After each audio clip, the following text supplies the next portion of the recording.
great fortune to be with all of you this evening. Thank you for being here.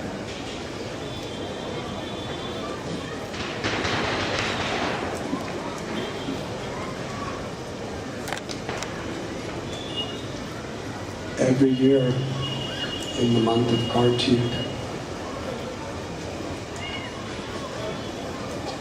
we come together for a pilgrimage, oftentimes to Vrindavan town or Mayapur town or other such holy places. It has been our tradition over the last several years that on the sacred day of Govardhan Puja,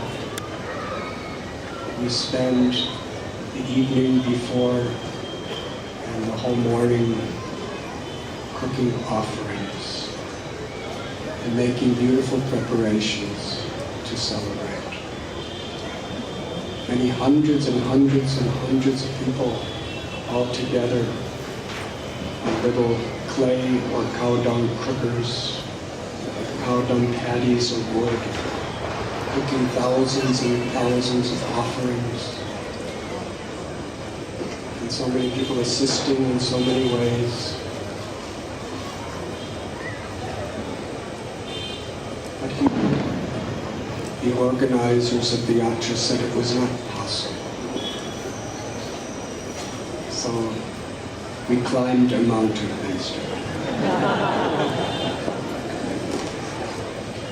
Govardhan is Giriraj, the king of all mountains, the most sacred of all mountains.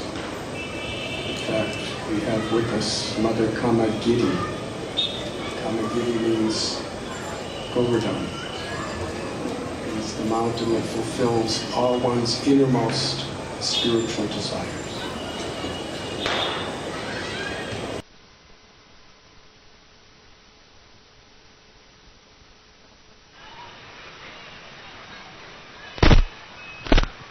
In Vrindavan, Govardhan Puja is perhaps the most celebrated of all festivals. There is approximately 5,000 temples in Vrindavan area. Some are ancient and enormous. Others are very small in people's homes. But without exception, practically everyone prepares for many days, sometimes weeks, sometimes months for this Govardhan Puja. Why is it so important? Sri Chaitanya Mahaprabhu, for several years, he wore around his neck and kept close to his heart a single stone from Govardhan Hill. Radha Bhavaduti Suvalitam Nomi Krishna Swarupam. In the mood of Sri Radha, in the role of his own devotee, Krishna in the form of Lord Chaitanya, in his Radha Bhav, was seeing that single stone as identical, the self-same Satchit Ananda body of Lord Krishna. Ishvara Parama Krishna Satchit Ananda Vigraha Anadira Dirgovinda Sarvakaranaka. Krishna is the supreme controller of all controllers, this verse tells us. And his body is not a temporary material manifestation of the all-pervading Brahman. His body is Satchit Ananda. It is eternal, full of knowledge, full of bliss. It is the highest realization for those who perfect their lives. The body and the personality of Krishna is the source by which the all-pervading impersonal Brahman is emanating. The highest truth. With Krishna's transcendental form and personality, forever in the spiritual world he is performing Leela. Intimate spiritual pastimes with his devotees. That Satchit Ananda, that personality of Godhead, is the source of everything that exists. The cause of all causes. Govindam Adipurusham Tamaham Bhajami. And therefore the supreme object of worship for the eternal soul within all hearts. And the Srimad Bhagavatam explains Krishnastu Bhagavan Sayam Vadanti Tat Tattvavidas. Not only is the Lord the source of Brahman and Paramatma, but endless incarnations have appeared within this world to re-establish the principles of religion. The Lord descends to protect the devotees and to annihilate ignorance, the asuras.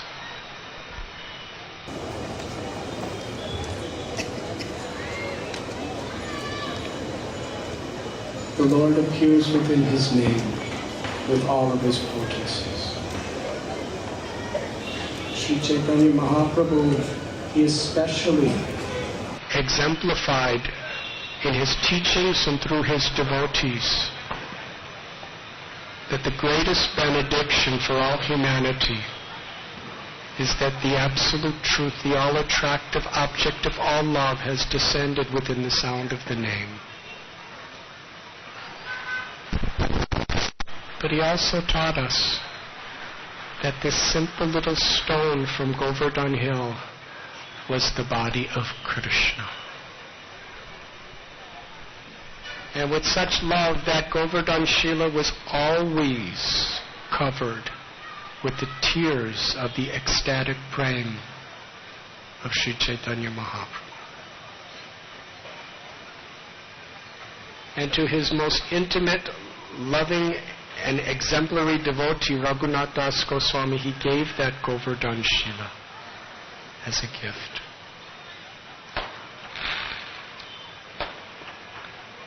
The Param Guru of Sri Chaitanya Mahaprabhu, Madhavendra Puri,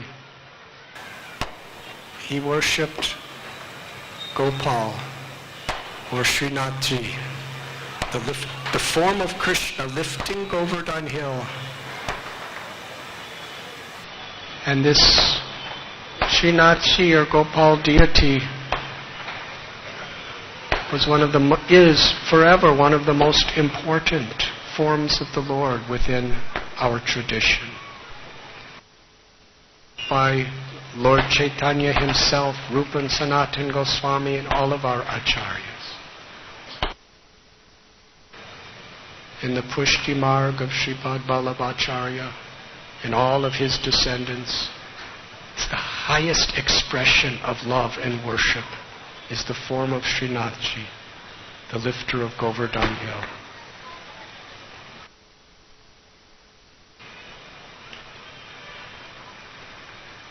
On Guru Purnima, hundreds and thousands of Brijabasis perform the parikrama of Giriraj every year.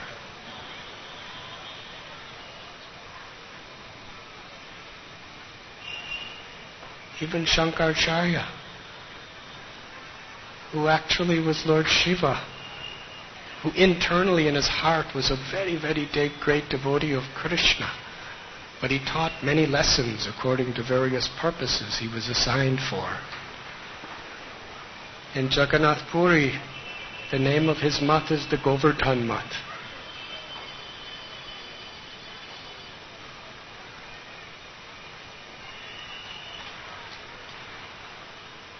Srila Prabhupada, in his last days,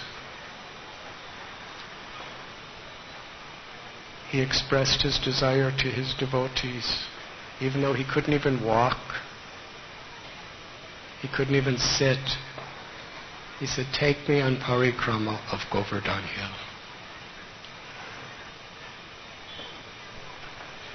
His doctor said, if he goes, he will die. It's not possible. And Prabhupada said, what better way is there to die than circumambulating Govardhan Hill? But his loving disciples somehow convinced him not to go.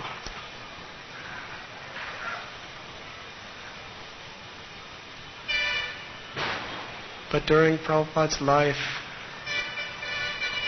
he established the Govardhan Puja festival in hundreds and hundreds of temples all over the world. Today, in China, in Russia, in so many countries of Africa, in the Middle East, in Australia, in Southeast Asia, every country of Eastern Europe and Western Europe, all over America, South America. People are celebrating Govardhan Puja the same way. The same way as Krishna originally instructed about 5 millennia back by making mountains of food offerings and offering it to Krishna and remembering the beautiful pastime. It is spoken by Sukadev Goswami in Srimad Bhagavatam and has been elaborated upon through various other scriptures and acharyas. So in order to join our brothers and sisters all over the world, we will also try to briefly recount this beautiful pastime.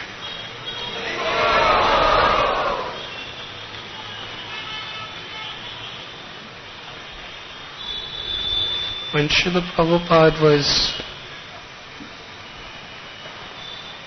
apparently in very weak health in around 1968, he just had several dozen followers.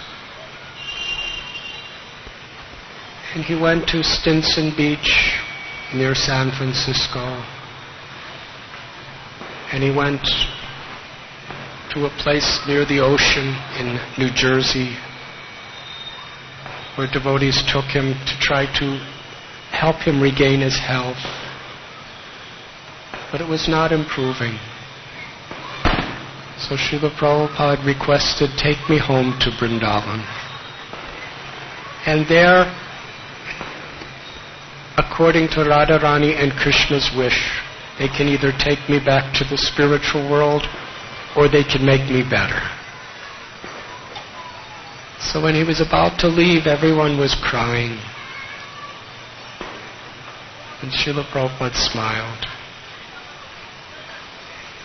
They said, how are we going to spiritually survive without you?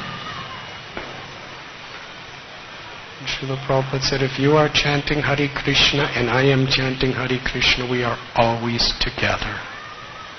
Neither time nor geographical limitations could ever separate us. That oneness of heart is a spiritual truth. The festival of Govardhan Hill. It's evening now here in India. That means, except for in Australia, almost all the rest of the world, it's afternoon or morning. So there are hundreds and thousands of devotees enthusiastically preparing for Govardhan Puja. And they will all be coming together to read or discuss this beautiful story.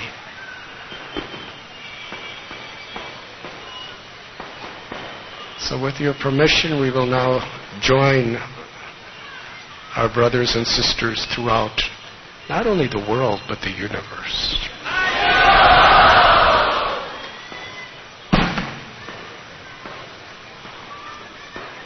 At the time in Vrindavan, Krishna is just about 7 years old.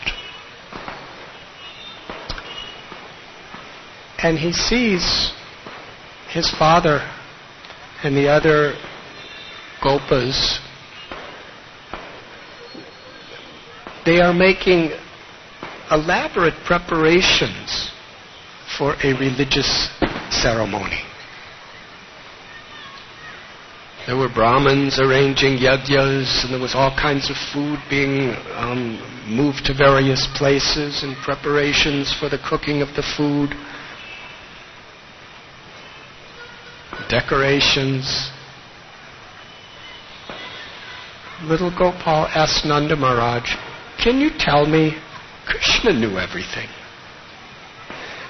Before I continue, this story is so special because it has such essential lessons that are critical for anyone who truly wants to advance in pure devotional service. There are teachings. It's also a story of how Krishna can take and transform even the most difficult crisis into the most blissful opportunity.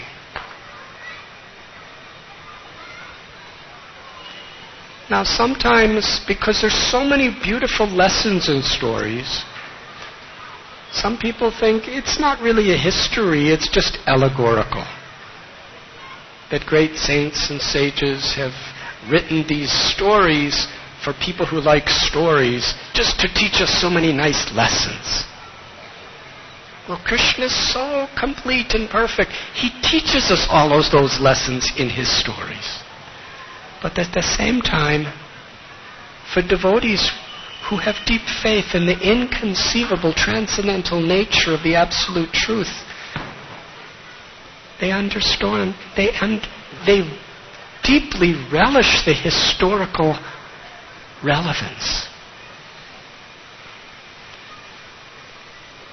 Because Achintya Shakti, for those with true and deep faith in God as being the source of everything that exists, we accept He has inconceivable potencies.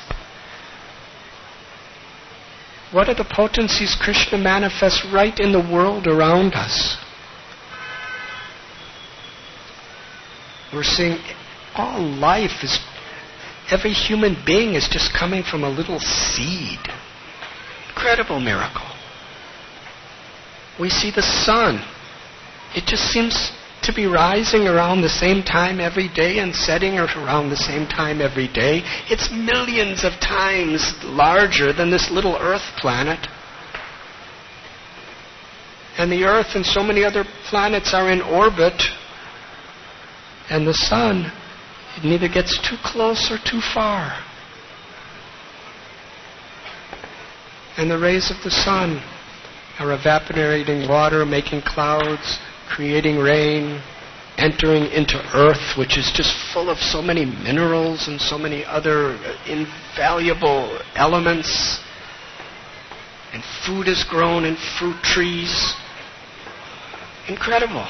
One little seed this big, you plant it in the ground, and a few years later, it's a mango tree. And there's thousands and thousands of mangoes blossoming on the tree. And each mango has another seed that could create another tree. It's inconceivable, unbelievable how things work. When the source of everything that exists, the ultimate engineer of all the miracles of creation, comes to this world, why should we think anything is impossible? If Krishna could put your body, your intelligence, and all your creative power in a little tiny microscopic seed that transfers from your father to your mother, what is it that he can't do? So if Krishna wants to lift a mountain, all we could do is say, Jai Shri Krishna. Materialistic people who have a they don't even see the realities around them. They think, how can a little child hold up a mountain? That same God is holding up the earth.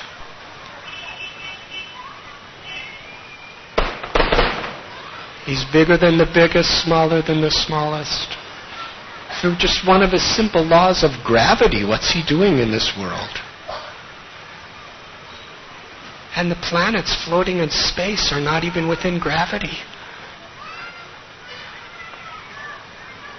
Everything, literally every single thing, from the smallest electron, neutron, atom or molecule to the vastest oceans made out of these molecules, to the biggest planets in outer space.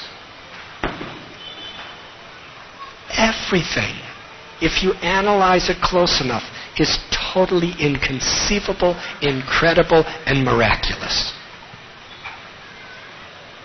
It's only when we do not tune in to the reality and truth around us, either materially or spiritually, that we think anything is ordinary. Nothing is ordinary. Everything is Krishna Shakti. Even the scientists, no matter how many years and centuries and millenniums they study, they can never figure out enough. There's always more, deeper, farther, more incredible. And that's just the material energy. What is the nature of the spiritual energy, where everything is eternal, full of knowledge and full of bliss? Everything is of the substance of prema, or ecstatic love. So when Krishna comes to this world, his pastimes, on one level they teach us so many good philosophical, moral, and cultural lessons, but on another level, they're so charming. They're so amazing that if we just believe that this is my Lord, it awakens our love for him. Our faith is not based on blind belief. Atheism is really based on blind belief. It's really blind to believe that everything's just kind of coming out of nothing, out of bangs. We're hearing so many bangs today. Some of them are little bangs, some of them are big bangs.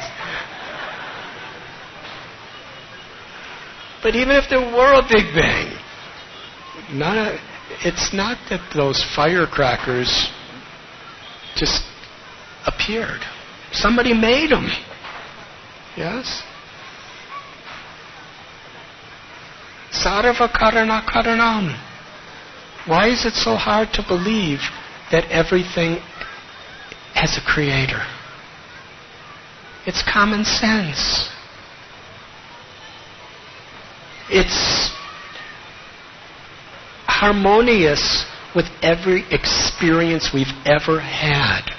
Every human being that's ever lived throughout history has had the same experience, that what we see, there's a cause. Krishna is the cause of all causes. And he reveals himself in so many ways, in so many places. And that's the cause and the source of all the great religions of the world. But when we want to take God as something very ordinary, beyond our egos, and not be willing to humble ourselves before the almighty, inconceivable, unlimited power and beauty of God, then we fight over whose God is better.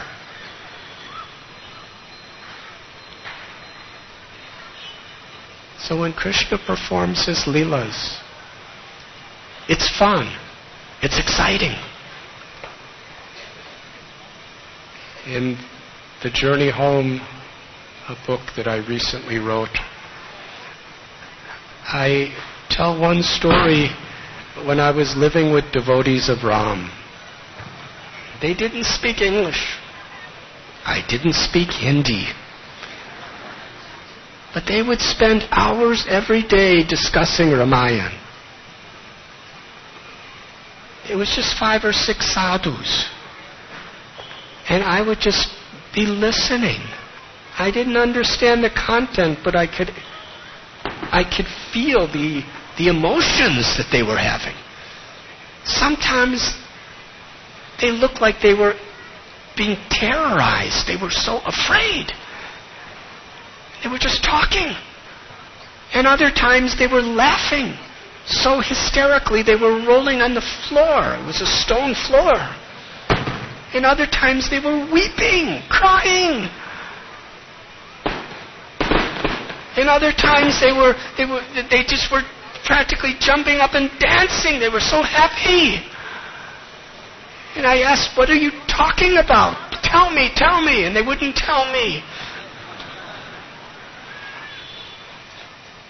But I could understand that the pastimes of the Lord, for those who have faith, is the most incredible experience.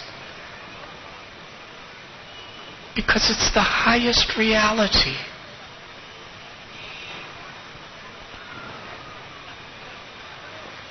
Krishna, who's the supreme controller of all controllers, all the various aspects of God we read about in other scriptures, who create and punish and everything else, they're all expansions of Krishna.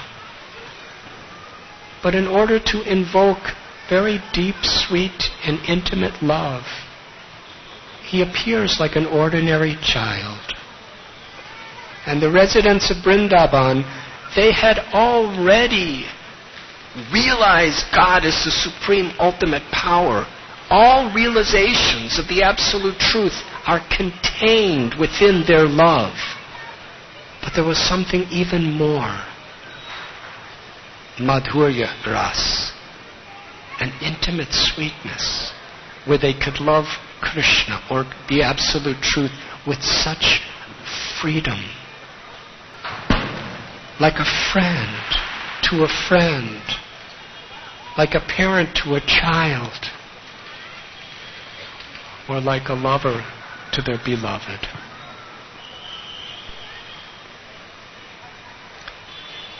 So Krishna asked Nanda Maharaj, "What are you doing?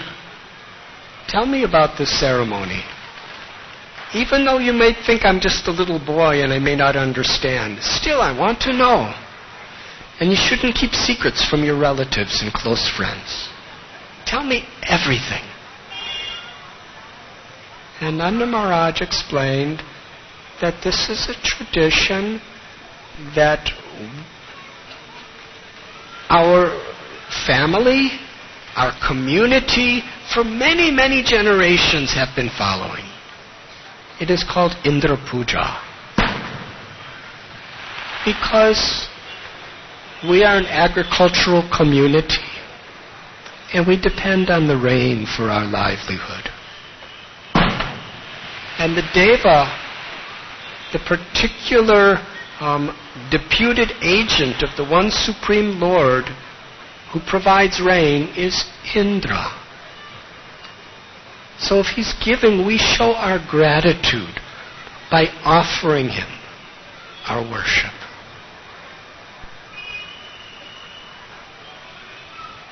Krishna is in the heart of every living being. Ishvara sarvabhutanam hridayasharjana tishtati. Vedaham samatitani varatamanani charjana. He knows everything. Within everyone. And he promises in Gita, Konteya pratijanihi name bhakta pranashyati, that I will protect my devotee. Indra's a devotee. How is Krishna going to protect him? Indra is being honored, he's being worshipped, he has so much power, he has so much beauty, so much knowledge, and so many living beings are depending on him.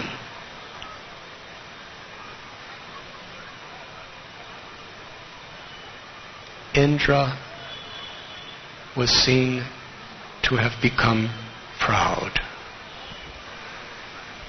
And Krishna wanted to liberate him from that pride. And in the process, do it in such a way that will fulfill so many purposes for so many people for the rest of eternity. So Krishna said to Nanda Maharaj, yes, we should be grateful for the devas, because as we have been discussing, Lord Ram told that there is no vice that is worse than to not be grateful.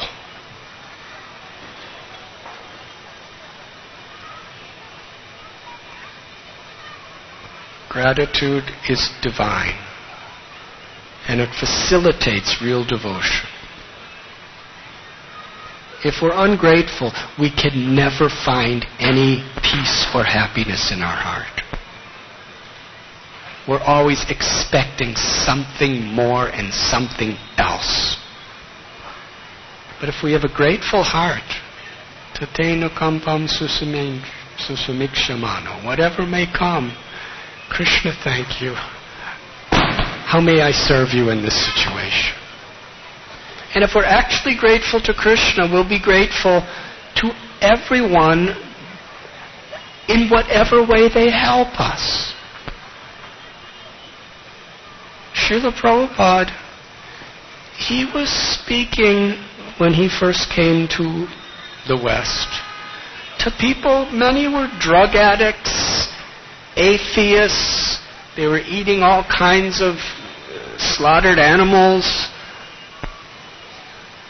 After each one of Prabhupada was giving the highest truths to them. He was giving them tradition, culture, philosophy that could transform their lives. And what were they giving in return? Nothing. But after every talk that Prabhupada gave, he ended by saying, "Thank you very much." And he meant it. He was grateful for all those people because they were engaging him in Krishna's service. To be grateful to our parents, to be grateful to our friends, to be grateful for the sun and the moon and the wind, to be grateful for the food that we have. Sarira avidya jal. We say prayer before we eat because we're grateful. We die without food. The yogis do Surya Namaskar. The Brahmins chant Gayatri Mantra to show our gratitude to the Lord who has given us the grace of the sun that keeps us alive and gives us light. We have so much to be grateful for, and so many to be grateful for. So Indra Puja, it's the culture of the Vedas to teach us gratitude. But the Srimad Bhagavatam is the highest Purana. It teaches if you water the root of the tree, the water goes to every part of the tree. All the leaves, branches, twigs, flowers. Similarly, all the devas, all the demigods, all our forefathers, all everybody that helps us in every way, they are all getting their energy from the root, from Bhagavan. When we render loving service to Krishna, then we fulfill our debts to everyone. But at the same time, to actually offer that loving service to Krishna and focus on watering the root of the tree by pleasing the Supreme Lord, we naturally see that everything is connected to Him. So we have gratitude and honor and respect and a will to serve all beings. This is Sanatana Dharma. So Krishna wanted to show that by pleasing Him, all the demigods are satisfied. But He wasn't presenting Himself as God. He was presenting Himself as the son of Nanda. He said, Father, ultimately everything happens by our karma. And on a relative level, this is the truth too. In the Christian Bible it is said, as ye sow, so shall ye reap. For every action there's an equal corresponding reaction. This is a law of nature. Just like the gravity, what goes up must come down. If you cause harm to someone, harm will come to you. It's just a matter of time.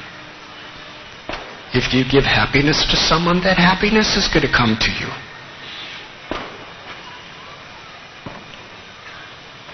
So Krishna said, the demigods, all they could do is just deliver the karma that you have. So why should we waste our time worshipping Indra? We're good people. We have good karma. We don't need Indra. After all, look, the ocean. The ocean's not doing Indra Puja. And the ocean doesn't even need water. And it's raining on the ocean. What kind of Indra? And there's mountains. The mountain's not doing Indra Puja. They don't need, but it's raining on the mountains too. So actually, we're good people. The agent of our karma, all the demigods could do is just be instruments of our own karma. But in actuality, because in the Varnashram system we are Vaishyas, we are protecting cows and growing crops in agricultural fields. That's how we make our livelihood and survive. Govardhan Hill is providing so much grass and so much fresh water to our cows and providing so many crops for us. Forget Indra. Take all of the paraphernalia for that puja and let us worship Govardhan Hill. And let's worship the cows. And let's worship the Brahmins, because they're the ones who are blessing us and they're right here, living among us. Nanda Maharaj, ultimately, he just wanted to please Krishna. So he said yes. And then Krishna, he actually engineered the whole Govardhan Puja. He gave very specific instructions how it should be done. He said, let's take everything that we have for Indra and use it for the worship of the Brahmins, the cows, and Govardhan Hill. We'll cook mountains and mountains of nice food, rice and sabjis and rotis and halava, and Prabhupada gives a whole list.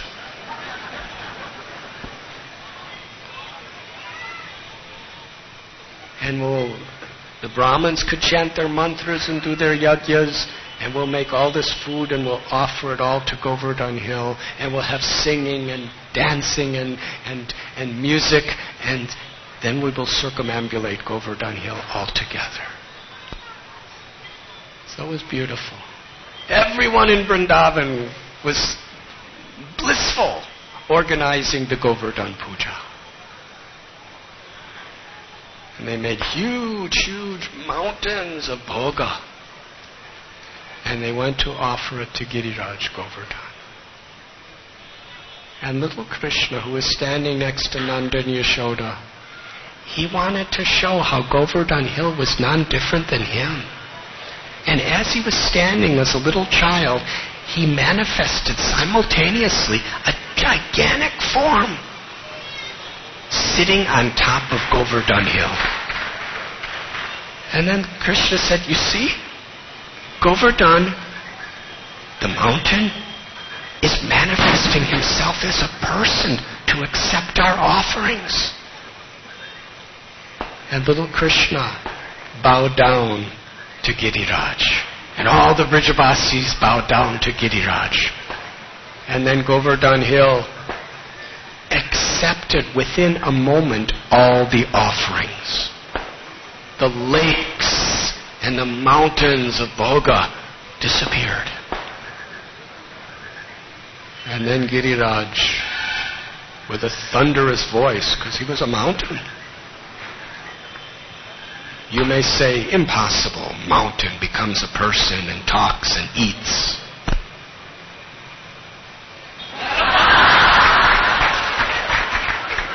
It's almost impossible to think that you could think it's impossible. If God wants to eat and be a mountain, Jai Shri Krishna. It's the simplest thing to understand.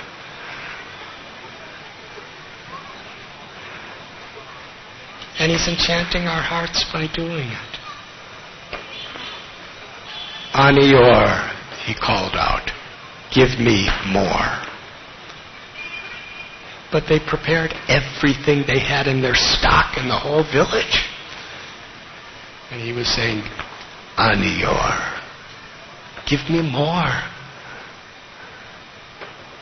So Krishna arranged for the gopis to offer a tulsi leaf with love and devotion. And Govardhan said, I am satisfied. And Krishna said, just see, he has eaten everything that we prepared within a moment. And then the next moment, everything appeared again. Just as it was before, all the mountains and lakes of bhoga or foodstuffs. But now it was Mahaprasad. Giriraj Mahaprasad. Anakut.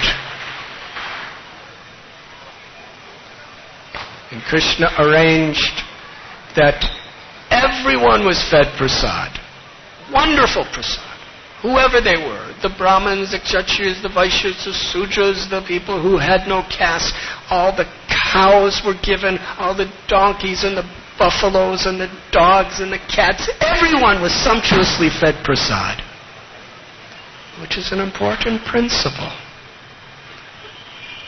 Krishna is the father and mother for all living beings.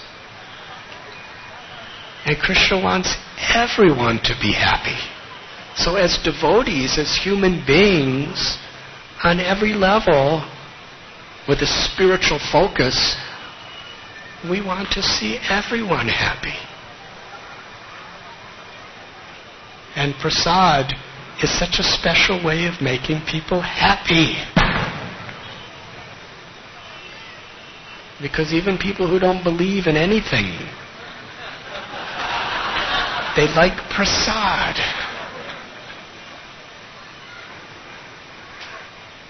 Prabhupada said prasad is our secret weapon. And because the grace of God is within that food after it's offered with love and devotion, it's transformed. There's spiritual potency. So it nourishes the body for health and in good intelligence because it's vegetarian and it's healthy. And at the same time, it purifies the soul because Krishna's grace is within that. It awakens the love of the soul.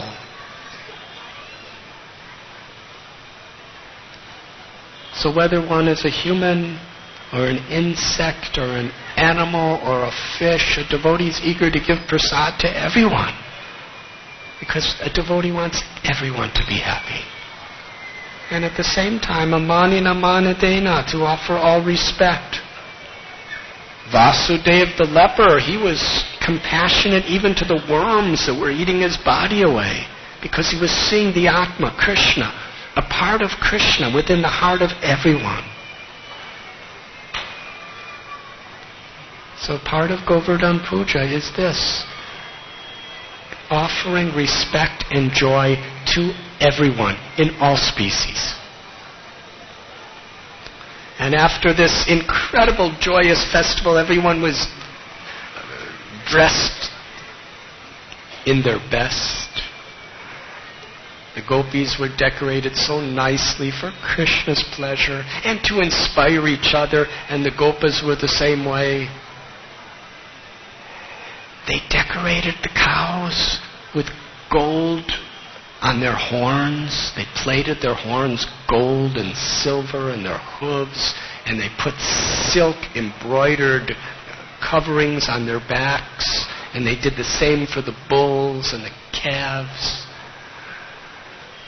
Everyone was decorated. Even the monkeys were blissful.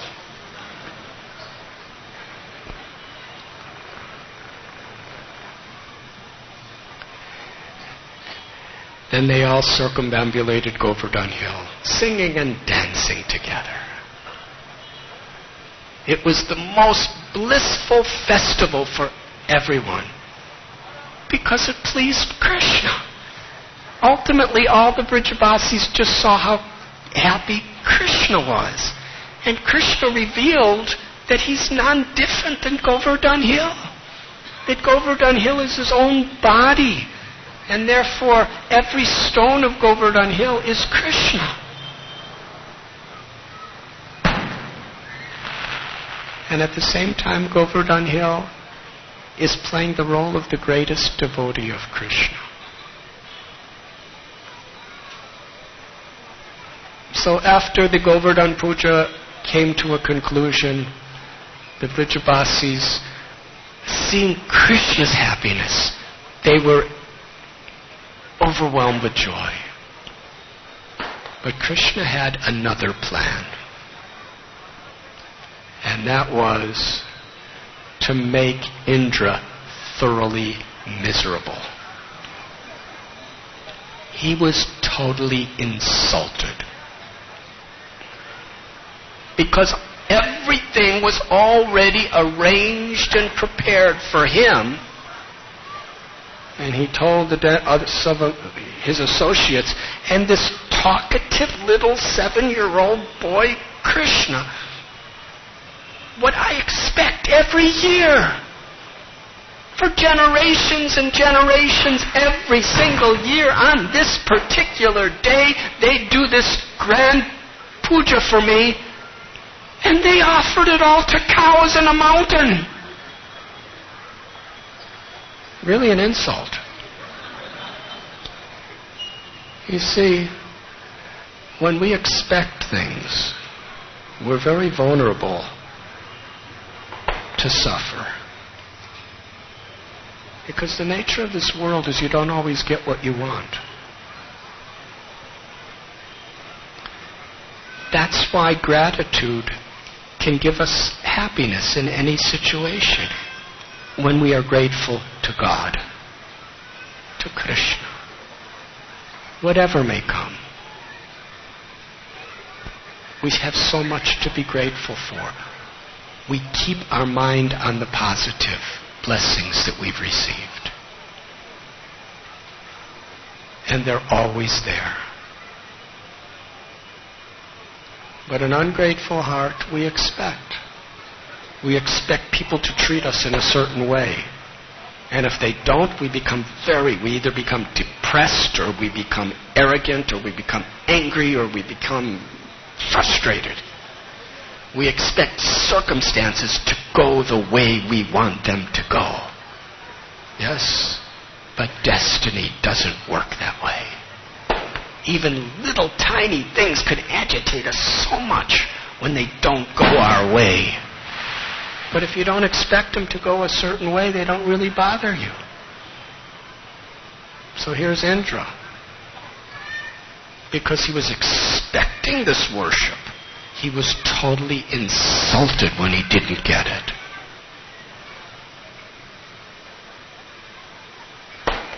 He got so angry, he lost his intelligence. Because Jayato Vishayan Pongsang, Krishna tells in Gita, when you have these material desires or kama, when they're not fulfilled, because your attachment that they will be fulfilled, you become angry. And anger causes a bewilderment of memory. From bewilderment of memory, intelligence is lost. Indra's a great devotee. He forgot that this little boy is God, Krishna, who's the supreme source of everything, including everything he has and everything he knows.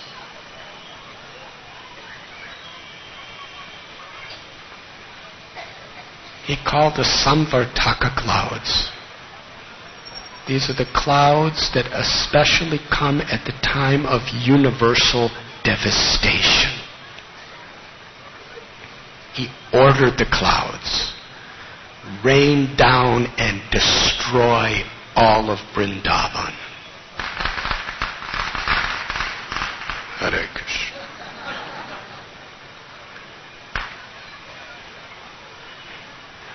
In Vrindavan, very quickly, enormous dark clouds covered the sky. Practically put the whole of Braj Bhumi in pitch darkness, even in the middle of the day. That's what type of clouds they were. They covered every inch of the sky, and they were so thick and so dark, not a single ray of the sun could even come through.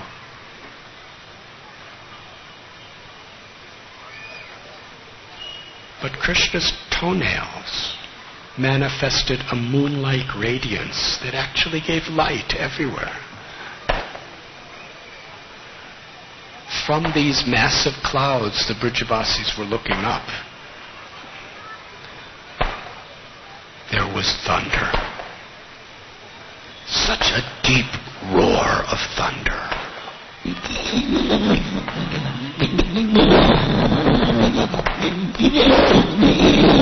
Really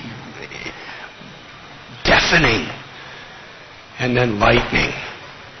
Limitless crisscrosses of lightning bolts flying in all directions. It was really fearful. The rain started coming down, not in drops, in pillars.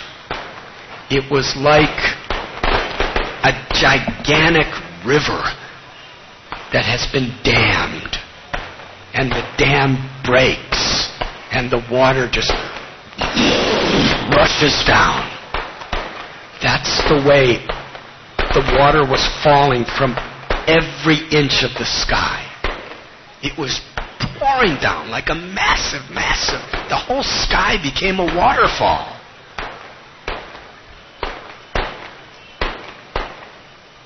The winds were enormous, and it became freezing cold as the thunder and lightning were reverberating in all directions. The cows, their only concern was their little calves. With the hanging flesh that they have under their neck, they were covering their little baby calves with it to try to protect them from the rains and the winds. And the cows were crying in pain, trembling from the cold, trying to protect their little calves' lives. And the bulls, seeing massive pillars of rain falling, they were roaring. And the Brijabasis, they all ran to little Krishna. He was just their friend, their son, their lover. But when there was danger, there was no other shelter but him.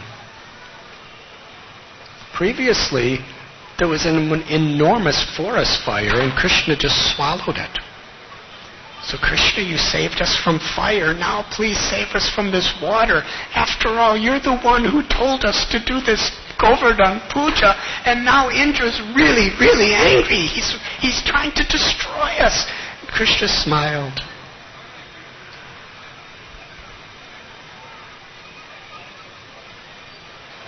He lifted the Govardhan hill, just like a child lifts a mushroom,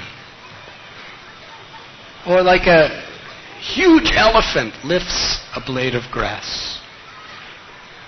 And he held the Govardhan hill over his head. He stood on a little hill before he did it, and he held Giriraj. He held it with the little finger of his left hand, which is really an insult to Indra. And very blissfully he said to the Brijabasis, now, under Govardhan Hill, see, it's just like our own home. It's our village. Giriraj he's so happy that we gave him that Anakut ceremony. He's become just like an umbrella to protect us. And there's beautiful pastures under Govardhan Hill for our cows to graze on. And there's lakes and there's swans. It's so nice here. Everyone come and let's have a festival under Govardhan Hill. Bring your cows. Let everyone come. And all the Brijabasis rushed under Govardhan Hill. And Krishna said, as I was lifting the hill, when he lifted the hill, there was an enormous sound that reverberated all over the world. And Krishna explained that Govardhan, because he was so pleased with us, as he was being lifted, earth fell all the way around from his borders and created like a wall so that none of the water could get in that was falling on the ground.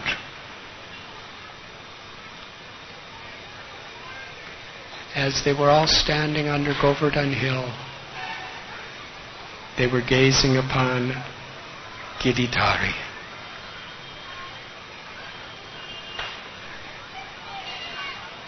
With his arm raised, holding the hill effortlessly, he smiled upon them. Kavi Karnapur in his Ananda Vrindavan Champu describes that every single devotee, every calf, cow, bull, gopa, gopi, brahmin, everyone there, the peacocks, they all saw Krishna just gazing with love on them.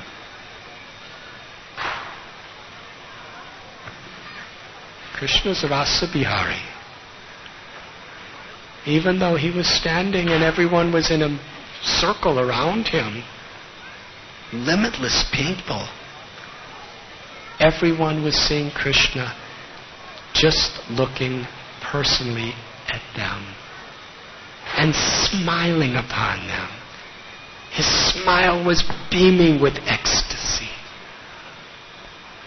And each person under Govardhan Hill was reciprocating with Krishna according to their natural love, and he was reciprocating with them.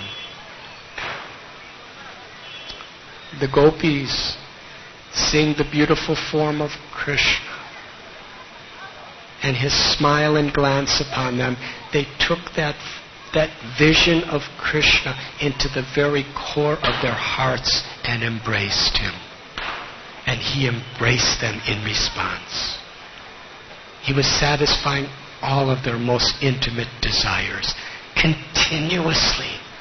And the gopas, they were joking with Krishna, laughing with Krishna, playing with Krishna, each one of them in their own ways. And the servants of Krishna, they were offering so many things, and constantly Krishna was reciprocating with them.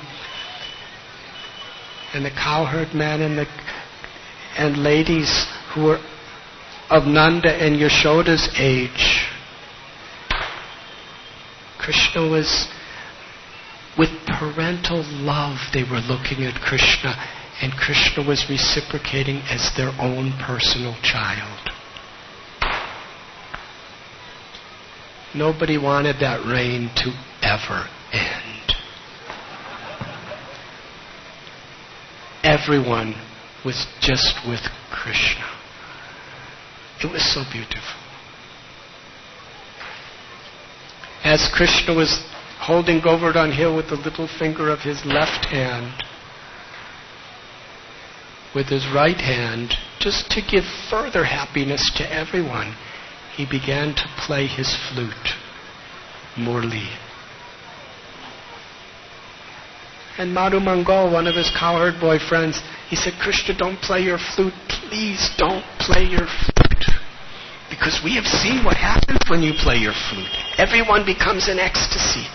Giriraj, when he hears the sweet song of your flute, he might become ecstatic and fall unconscious and fall off your little finger. And then everyone will be destroyed. Or we have seen when you play your flute, the song is so sweet that rocks and solid objects melt in ecstasy and become liquid. And liquid in ecstasy becomes solid. So the sweet song of your flute, if Giriraj melts in ecstasy, then we will all drown. And another cowherd boy, because they were all joking together, said, no, Giriraj is a very sober person. And great mahants, great saints, even when they're in ecstasy, they keep it very internal. They do not reveal it externally.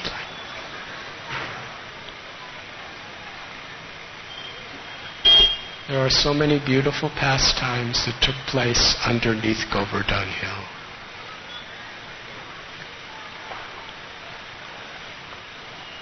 Meanwhile, on top of Giriraj, the Samvartaka clouds were extending their full extent of all their energies.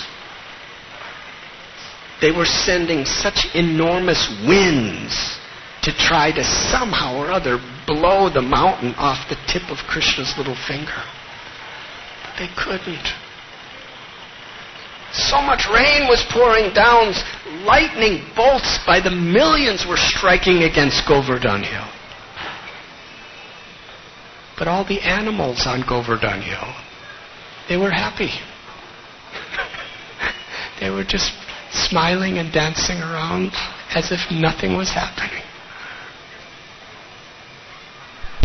It's described that for 7 days and 7 nights, Indra was devastating the Govardhan Hill. But with all of his strength, he could not move a single grain of dust from Giriraj. He could not remove a single flower or leaf from any tree. And Giriraj was getting brighter and brighter and more effulgent. Why? Because underneath Giriraj, he was being touched by the finger of Krishna. And Krishna's smile of being pleased with Giriraj thrilled Govardhan Hill so much that Govardhan was param dristvani vartate. The happiness of being touched by Krishna and Krishna being so pleased was giving Govardhan so much happiness that all the thunderbolts, the windstorms, and the massive rain was insignificant.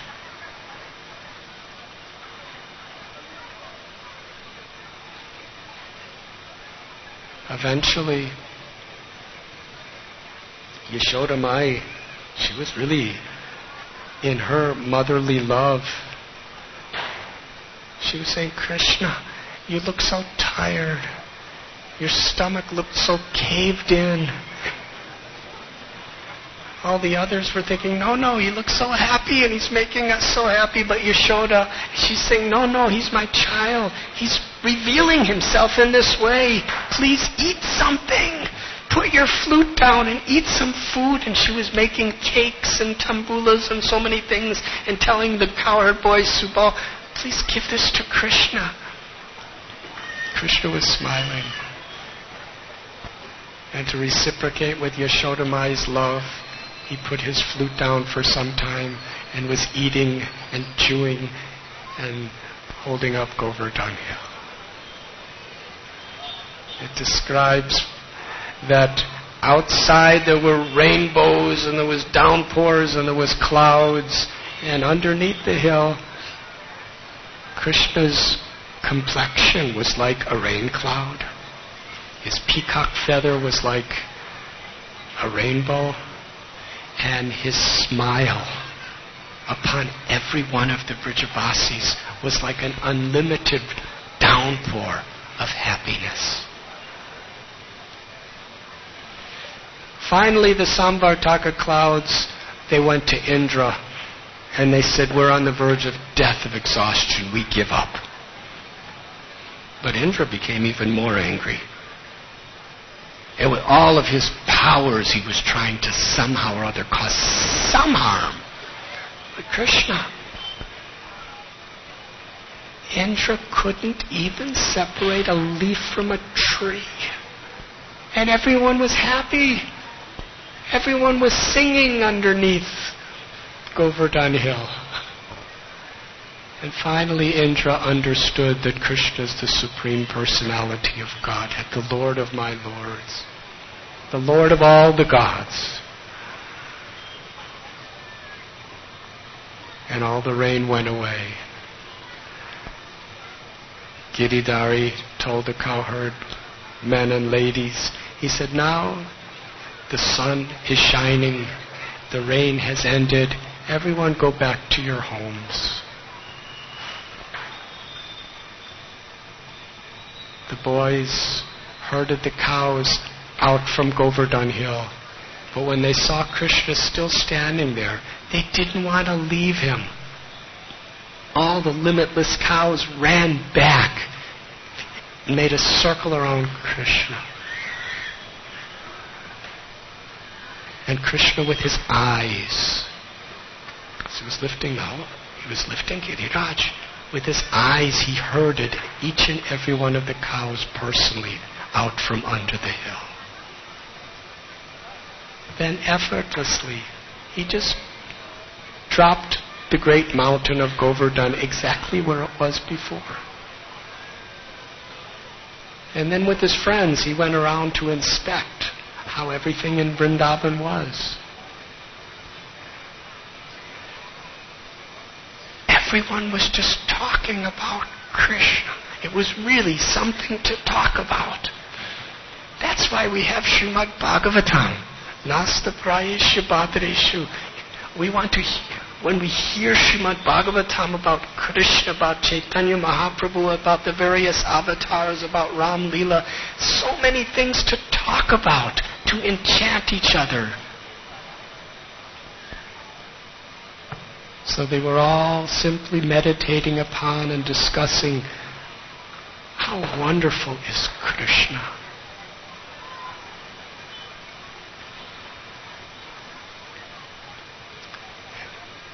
Indra was feeling so guilty. He was sober. His arrogance was totally smashed. I tried to kill God. I tried to destroy all Krishna's beloved devotees and the cows and his whole village. He didn't know what to do. He approached Brihaspati, his guru. His guru said, "You're in big trouble. Better you go to Brahma." He approached Brahma. Brahma said, "You're in big trouble.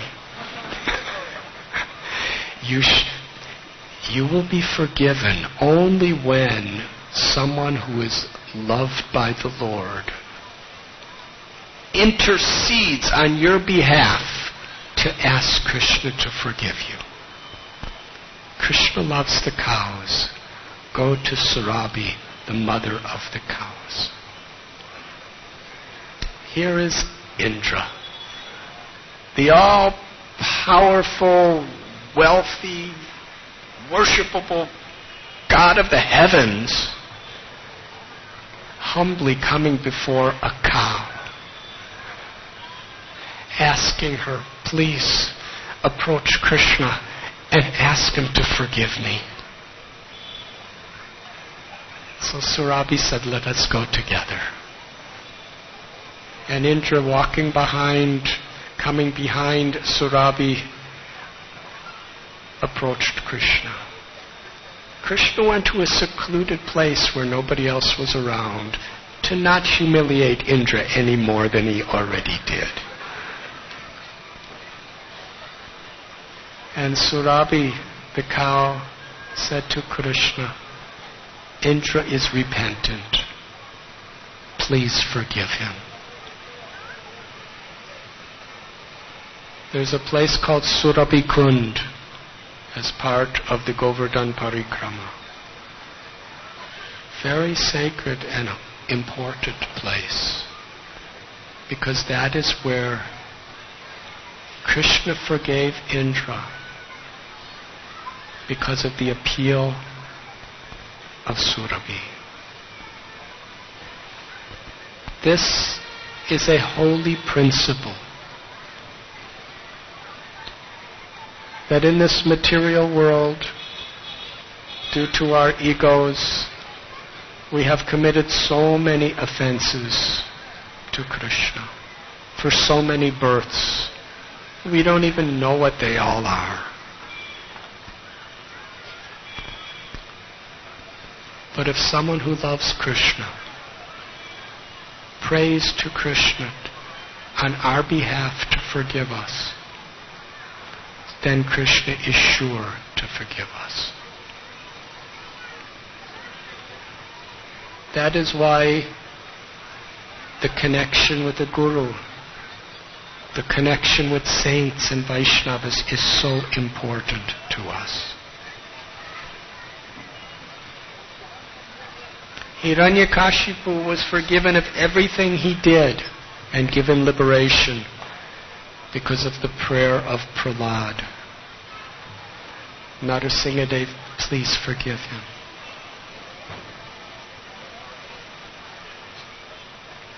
Durvasa Muni was forgiven because of the prayers of Ambarish Maharaj.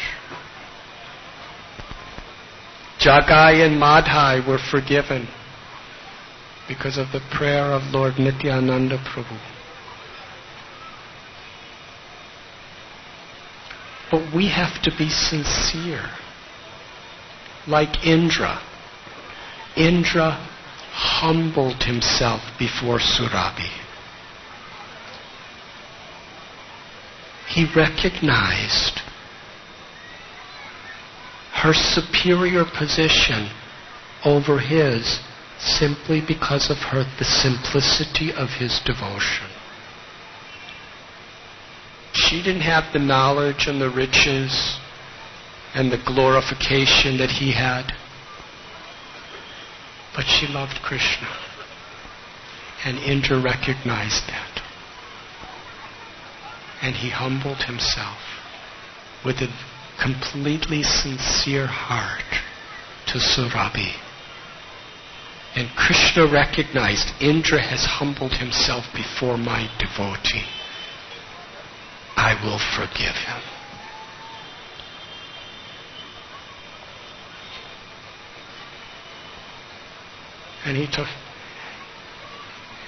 And he instructed Indra to learn his lesson. And Indra and all the other devas honored Krishna and performed a beautiful abhishek for him. The Govardhan Puja represents forgiveness. It represents how Krishna protects his devotee by showing us what's really of value.